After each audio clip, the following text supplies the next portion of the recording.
Myles Brennan is part of the Brennan restaurant family. So he's got that going for him. It's not like he needs football. Okay, he's not one of those guys that needed football. But he was a prized recruit out of high school at St. Stanislaus in Bay St. Louis, Mississippi. Briefly entered the transfer portal after last season before deciding to return to LSU in hopes of becoming the starter. However, it didn't work out for him. Garrett Nussmeier and Arizona State transfer Jayden Daniels are the front runners now to be the starting quarterback. Walker Howard waiting in the wings, likely to be redshirted unless something happens, unless they find another QB3.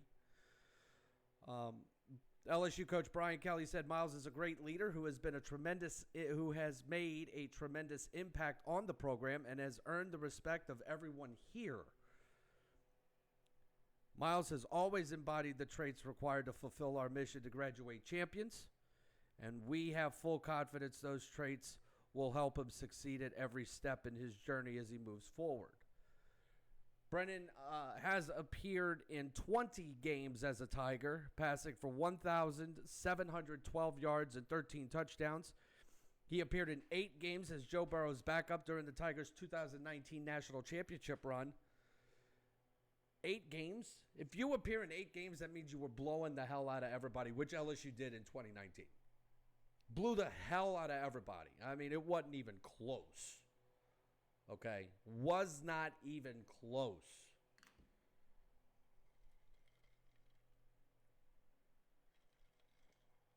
And if you're able to do that, more power to you. So we wish Myles Brennan well. College football is upon us. 19 days until kickoff with some of these SEC schools. And with that being said, the first Associated Press poll of the season has come out, and surprise, surprise, the Alabama Crimson Tide is ranked number 1. Ohio State is 2. Defending national champion Georgia Bulldogs come in at number 3. LSU will start the season unranked, which is good if you're an LSU fan, in my opinion. That means the expectations aren't there for you quite yet. They may be high inside those football offices on campus, but to the national media, the expectations aren't there. And that's okay. It allows LSU to fly under the radar. Okay? And that's fine. As far as my Ole Miss Rebels are concerned, the Fighting Lane Kiffins will start number 21 in America. They open the season. The Ole Miss Rebels will open the season. If I could, I'm going to pull it up here.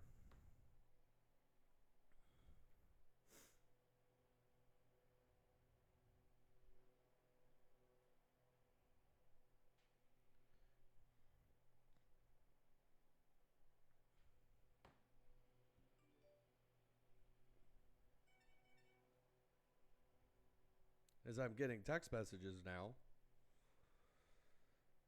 The Ole Miss Rebels will open up the season on September the 3rd against Troy. And right now, the betting line has Ole Miss as a 23-point favorite in Oxford on that day. Something that was just sent to me here by my buddy on Tiger droppings, this just in.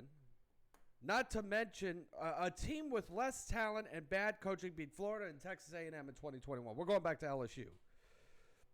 All right. Not to mention all of the opt-outs. LSU had a chance to beat Alabama and Arkansas last year. So what will competent coaching do for this team? There's no way to really know until September 4th, but this poster refuses to believe that this team isn't markedly better. LSU isn't being underestimated. They simply are not even being talked about nationally at all. It's definitely warranted after the last 2 years, but don't sleep on the Tigers in 2022. They probably won't threaten to get in the playoff, but every team that plays LSU will know they were in a dogfight. It will take an excellent team playing an excellent game to beat LSU in 2022. Of this, he is certain. Then this poster responds, that same team had the second most draft picks in the NFL draft. Last year's team was poorly coached, and the results screamed it. LSU had talent, but coaching matters. It certainly does. And if you really want to talk about talent, you want to talk about LSU right now, some believe that this is a rebuilding year for LSU with just as much talent this year that they had last year, and you have competent coaching. This could very well be a scary team to play here in 2022. They may not get into the playoff. We don't know how good that offensive line is going to be. There are questions at every position on that offensive line. We don't know who their quarterback is. Running back, we don't know who the starter is going to be, but I can tell you this, the talent is definitely there, and they are stacked at wide receiver.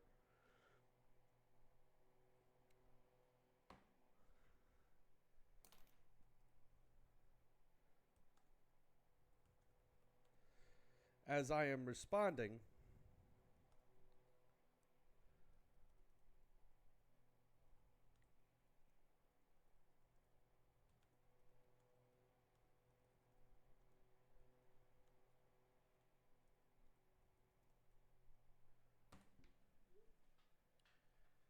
scary.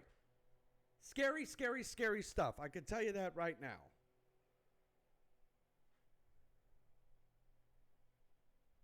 My goodness. LSU is going to be good. All right, so I just got this. Why doesn't Ole Miss want to avenge their last game and loss to Southern Miss in football? Well, here's the thing about that, Jeff. We haven't scheduled Southern Miss until we haven't scheduled Southern Miss since, what is it, 1983? And we have somebody on the line that's going to join us right now. Chris, are you there, buddy? Chris G, are you there? Can you hear me? We can hear you now. We welcome Chris Gerard to the program here on Cigar and a Beverage. Chris, Chris, I'm trying to get this. You know, this is the first time, Chris, that I have used Zoom on this program, and you know, to try to get used to this new thing that I knew it has been available since COVID, but I haven't used it on this program, and now I'm using it because I would like for people to show up, you know, on the program and talk sports with me. So I'm glad you were able to come on. You sent me the posts that you saw on Tiger Droppings.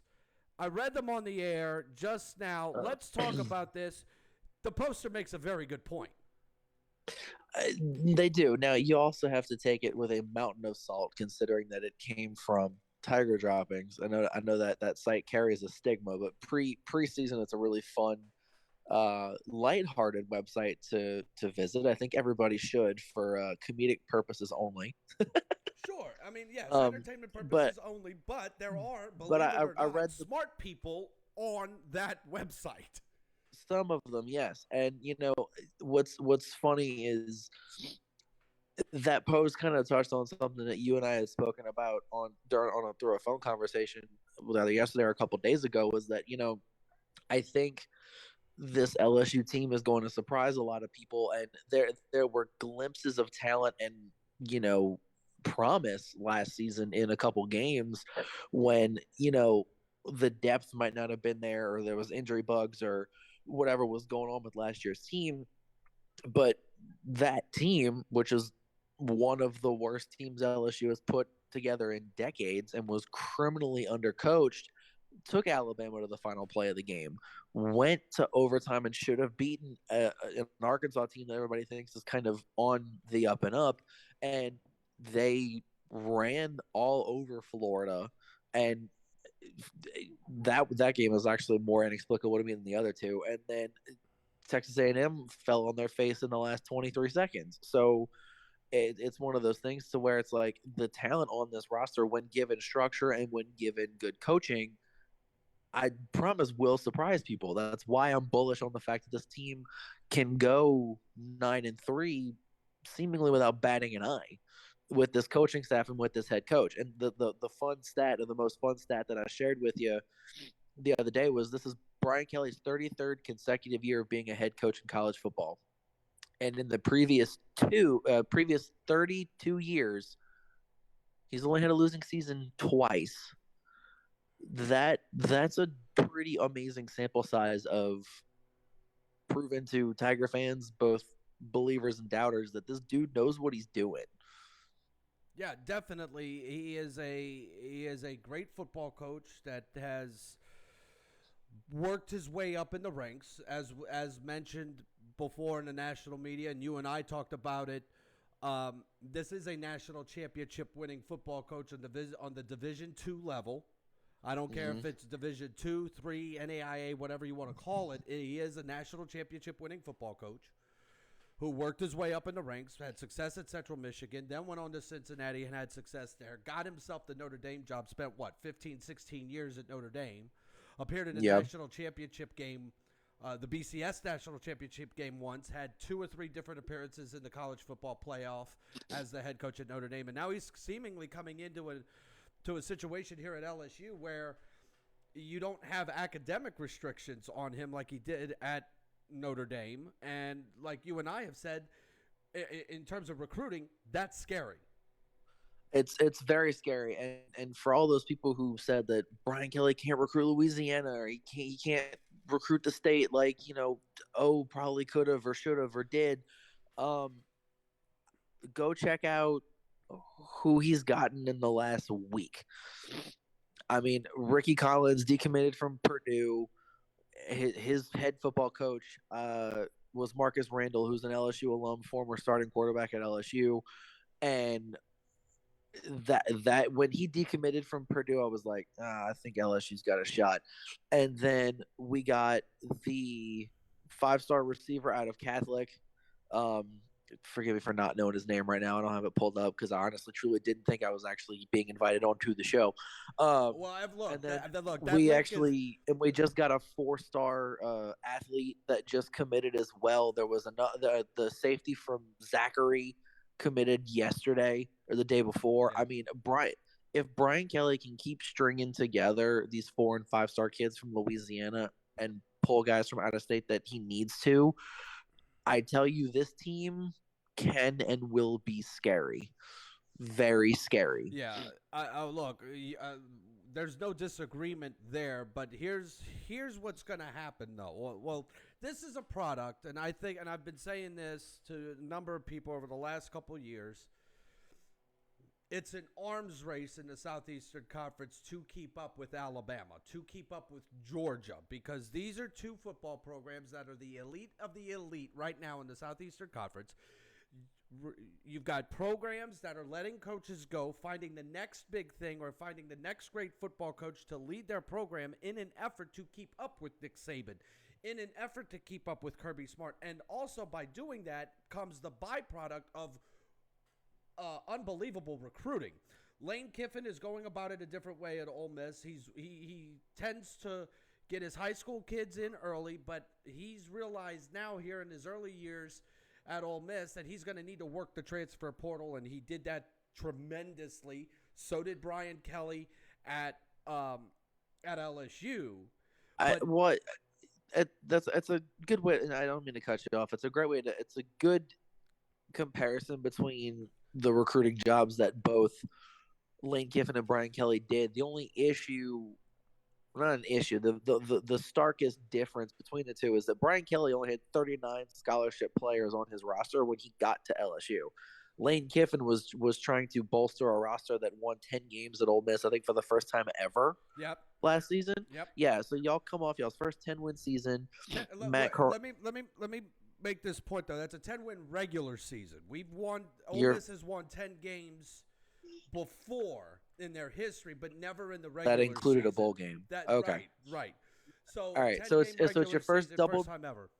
So it's your first double-digit regular season win total, which is nice. And he was replacing some talent that came off of that team. I mean, yeah, Matt Corral went and got drafted and is going to be an NFL quarterback at some point. And you guys had guys graduating, and y'all had that normal attrition. Brian Kelly had to use the transfer portal, and he like my favorite thing he said, other than the whole graduate champions and take a shot every single time he said alignment in his opening press conference, was the fact that he basically laid it out for the fans that, look, we had to use the transfer portal to rebuild our roster. This isn't how we plan on building the roster in the future. Like, we're going to do it the old fashioned way. This was an emergency thing. Right.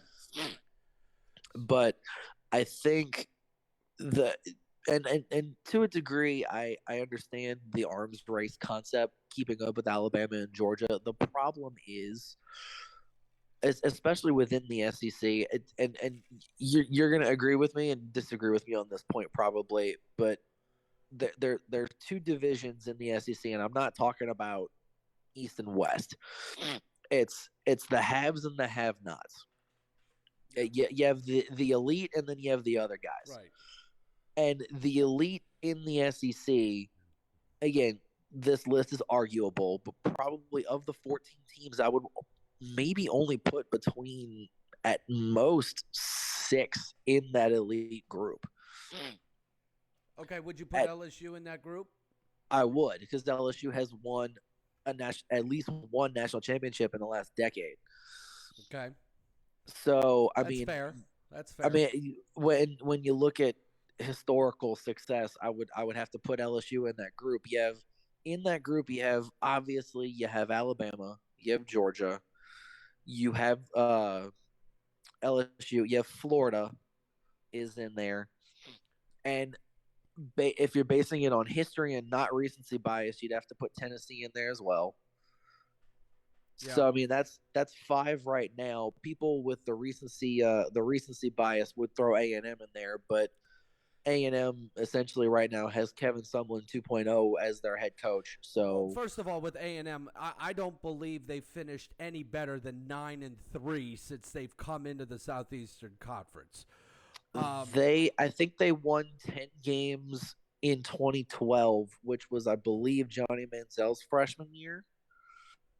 Yeah. If I'm not mistaken, it was either 2012 or 2013. It was one of the years they had Johnny Manziel. I believe they won 10 games. Right. Other than that, no, it's been 8-4 or nothing. No, right. So with A&M, I think a lot of teams. Let's talk about A&M for a second here, Chris, because you and I both agree that Texas A&M is one of these programs that came into the Southeastern Conference as a virtual. What are they going to contribute to the conference when they first got in? Now we know what they're contributing to the conference in terms of some of those Olympic sports, track and field being one of them, where they are, keeping up with the Arkansas, keeping up with the LSUs, keeping up with the Alabamas in track and field. When it comes to football, basketball, baseball, prior to coming into the Southeastern Conference, they have not won a national championship since before 1940 in the big 3 sports. That's number one. They've at least been competitive in baseball. I'm not going to lie. I'm not a huge basketball guy. I won't even lie to you. But at the same time, I think look, they got themselves a great baseball coach in Jim Schlossnagle, who came over from TCU, got the Aggies to the College World Series this year. They didn't fare too well in Omaha, but hey, they were one of the last 8 teams alive when they got to Omaha. They're going to be competitive in baseball. Football, they are competitive, but the national media is making this big stink about A&M. They always tend to do it every year, and then when it gets down to it, they fall flat on their face against Alabama. They fall flat on their face against LSU. However, those games the last couple of years have been,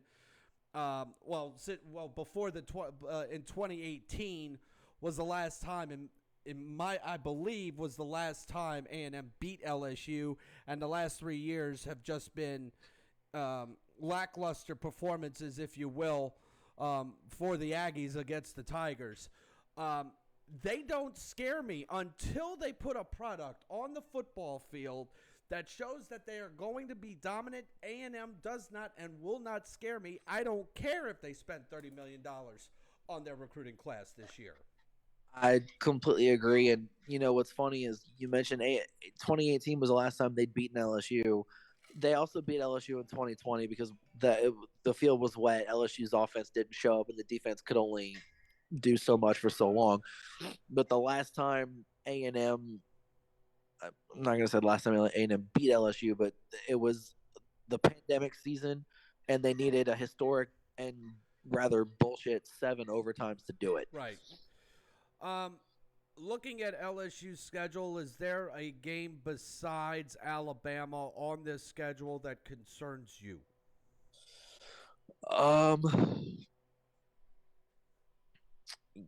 The game that concerns me probably, Tennessee, just because you never know. That's one of those teams that you only see once every 6 or 8 years with the way the conference, with the way the cross division games end up happening. And I know Tennessee is on the up and up according to national pundits about everything. Tennessee is a little bit of a scary game. Auburn at Jordan Hare. No matter if Auburn is amazing one year or terrible that same year, you never ever know what you're going to get out of an LSU Auburn game. It's one of those games where each team throws everything, the kitchen sink and the foundation of the house at each other. Right. And it's always a weird game.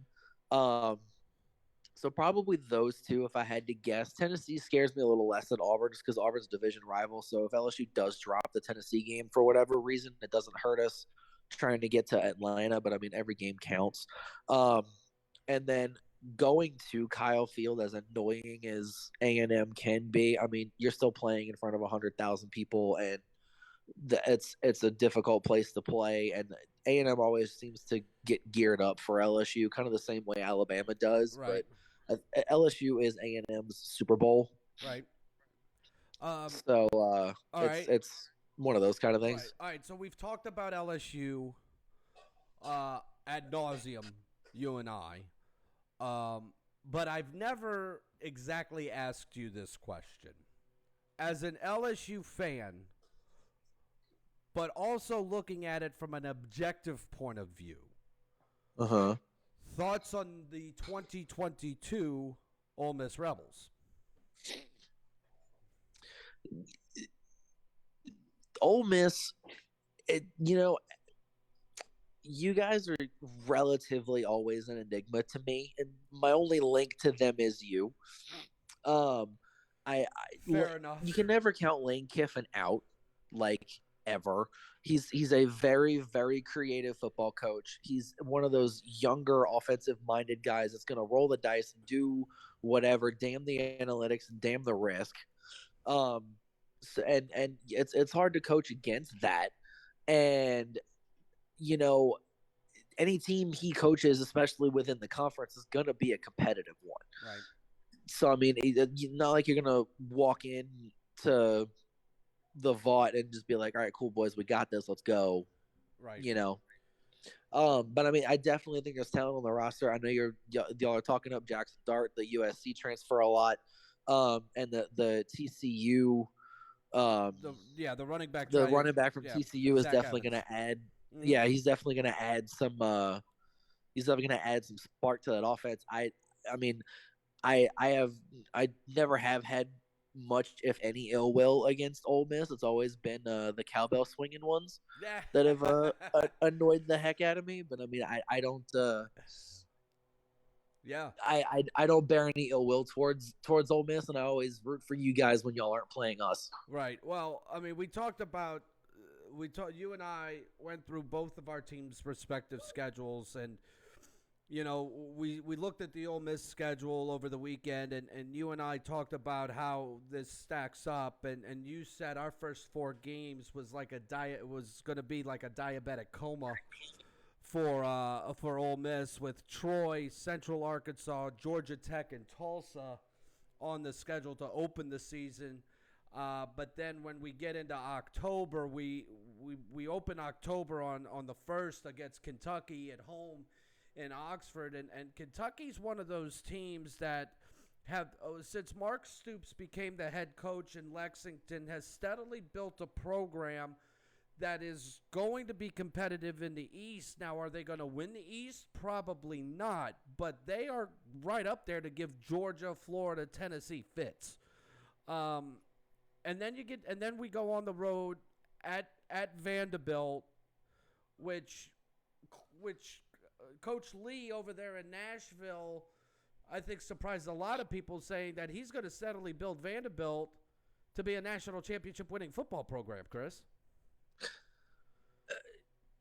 To Vandy's head coach. Now, I've never coached football, unless you count the numerous national championships I won in NCAA 13 on a game console. A national championship in that game, man? You'd probably be surprised. You never know. But having never been a coach at any level of football, I would caution Vandy's head coach with a simple phrase: stay in your lane, man. Well, look, this is the way I look at Vandy is the same way I look at Tulane, and Tulane was essentially Tulane and Vanderbilt were one and the same when they were both in the conference at the same time way back in the day. Both are great academic institutions. You are going to get one hell of a degree from both of those schools. And neither of them were competitive in the big sports. I know some Tulane fans are going to argue, we won the conference in 1940-something. Yeah, y'all probably did win some conference championships, and Vandy might claim one as well. Who the hell knows? But what Vanderbilt has been doing this entire time, when they've been getting waxed in football, when they do play pretty well in basketball, when they win national championships in baseball, which is their thing, they have been laughing their way to the bank with the SEC revenue sharing forever. They get the same funds that everybody else does, and it's great because they have great facilities. They have SEC grade facilities, which are on par. Just talking like football wise, on par with NFL situations. And Vandy has the same funds as the rest of the conference, and they've been banking that forever. It's why my dad always said Tulane was stupid for leaving the SEC. They could have been doing the same thing. Absolutely. And they could have been part of that. But Vanderbilt is one of those schools. Stay in your lane, guys. I mean, look, the day Vanderbilt wins a national championship, pigs will legitimately fly, hell will legitimately freeze over, and I think the Southeastern Conference would cease to exist. Well, with that being said, as a football fan and as an SEC fan, to see Vanderbilt win a national championship in football would definitely shake up the status quo. Do I think it's going to happen within the next 10 years? No. 20 years? No, probably not. 30? Maybe. And I say 30 because hopefully by that time, Nick Saban will have been long gone from Alabama. Nick Saban will be long gone in the sense that his ashes will be spread over the home sideline, and it will be Brian Denny, Nick Saban Stadium. Notice I didn't say die. I just said long gone. Well, in 30 years, if Nick Saban is still alive, then someone tell me how they figured that one out. He looks like he's 105 on the sideline. He's probably only in his late 60s, early 70s. Yeah, I think he just turned. But that's beside the point. 71. But that's beside the point. If you ask me if Vanderbilt will ever win a national championship in football, in short, no. In long, no. Yeah, well, I mean, okay, so then continuing with this Ole Miss schedule, we host Auburn on the 15th of October. We travel down to Baton Rouge on the 22nd, and then we finish out October at Kyle Field in Bryan College Station at Texas A&M. Just looking at the first 9 games, Ole Miss legitimately could be 7-2, 6-3.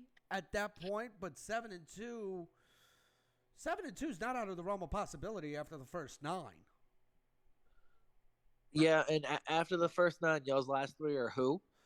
Uh, we have a bye week, then we play Alabama and Oxford. We travel to Arkansas, and then we finish it up in the Egg Bowl in Oxford against Mississippi State on Thanksgiving night. So Bama, Arkansas, and then State.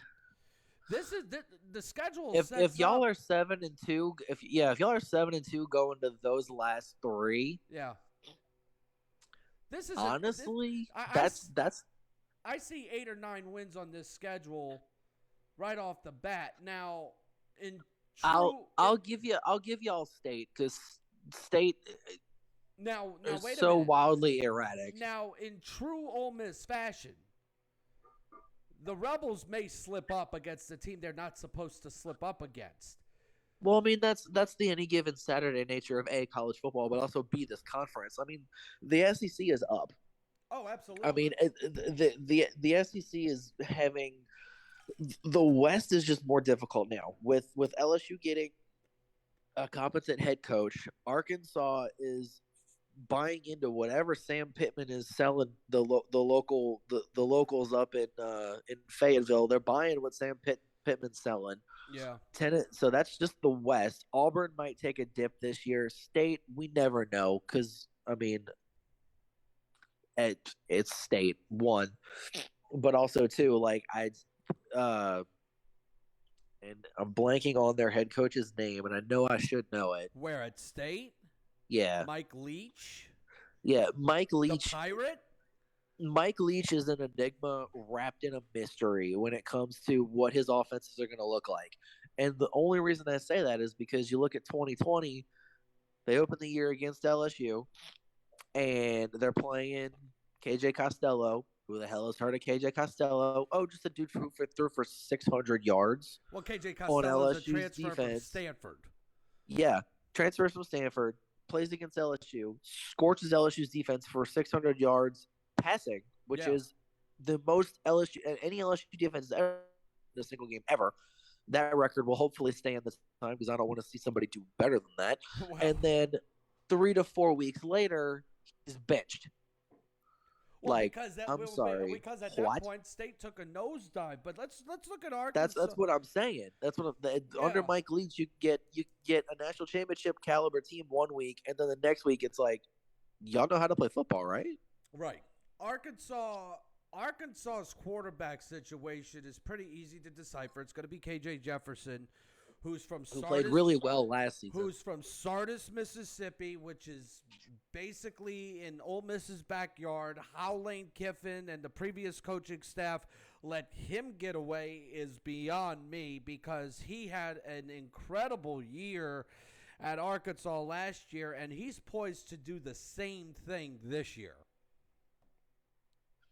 Yeah, he's carrying a lot of momentum from last year into this year, and to maybe add to what you said, how Lane Kiffin and that staff let him get out of Mississippi, probably the exact same way LSU's coaching staff at the time let Dak Prescott out of Louisiana. Right. Well, to my knowledge, Les Miles and that coaching staff didn't even recruit him. What's funny is they did. I believe, if I'm not mistaken, they wanted him to play. They didn't want him to play quarterback. No, he wanted to play quarterback. He, I believe, wanted to play tight end, or like that coaching staff did not think Dak Prescott was an SEC quarterback. Now, however, that tracks with Les Miles when you consider he tried to recruit Jamar Chase to be a defensive back, not a wide receiver. And he also told Clyde Edwards-Helaire he was not an SEC running back. Yeah. You can look at the two latter examples. You can see how they ended up. And how Les Miles had success at LSU before it tanked for him is beyond me. I'm not gonna say it's beyond any comprehension because he had good coordinators. He had his first couple of years. He had Jimbo Fisher calling plays. Well, that's true. He had before third and Chavis. He had John Chavis's defense actually playing quite well. He hired probably the best thing Les did in his late career in LSU was hire Dave Aranda. Yeah, but then also he had Bo Pelini for that 07 team. And he did have Bo Pelini, yeah, but that was when Bo defense Pelini was lights out. But that's when Bo Pelini had freedom to do some things, you know. Well, that was also when Bo Pelini's scheme wasn't outdated as hell. It was still a part of modern defensive college football. And I mean, he also had the passion and the energy and the drive. Because if you remember, after that 07 season was when he left to go to Nebraska to be the head coach. He stayed with that team to win a championship. Right. All right. Cigar and a Beverage is back here for the first time in eons. And it is my pleasure once again to welcome Chris Gerard to the program. Chris, do you have a few more minutes? We're going to take a quick break. I'm going to refill my beverage. No cigar tonight. I'm going to refill my beverage. Do you have a couple minutes to stay on the air with us for a little bit more, for a little longer? I don't, bud. The impromptu visit was fun. We'll schedule something next time. Yes, definitely. We're definitely going to do that. College football is upon us, and we can't wait for it to get started. 18 days from now, we're going to see our first full Saturday of college football, but week 0 starts on August the 27th, which is 11 days from now. So one of those games on the schedule for week 0, if you could just stay on for just a couple more seconds, we're going to have Nebraska and Northwestern. That's in Ireland, isn't it? Yeah, I believe that one is in Ireland. An 11:30 a.m. local time kickoff. The Cornhuskers are a 12-point favorite with the over-under at 50.5. So that one, we're going to be watching that one close. Vanderbilt travels to Hawaii in week 0. So, wow. Yeah, and then Thursday, and then we see Thursday night football on September the 1st. So it is fast approaching. Yeah, there is a Florida State has a week 0 game. If I'm not wrong, we are actually 10 minutes away from this thing going black. So actually, we're going to go ahead and end it here, ladies and gentlemen. I just got this message here running out of time that our Zoom podcast will be ending here momentarily. So, so we're going to be back on, obviously, in the weeks and months ahead, going through college football. Chris, thank you for joining us here tonight. And as always, grab your favorite cigar, grab your favorite beverage, sit back, relax, join the program. Can't wait to have you. And college football is here. NFL preseason, again, more this weekend. We'll talk about that hopefully next week. Talk more Saints football as well. So, ladies and gentlemen, thank you for joining us here tonight, and we'll be seeing you down the road. Thanks, Chris. Thank you, Paul.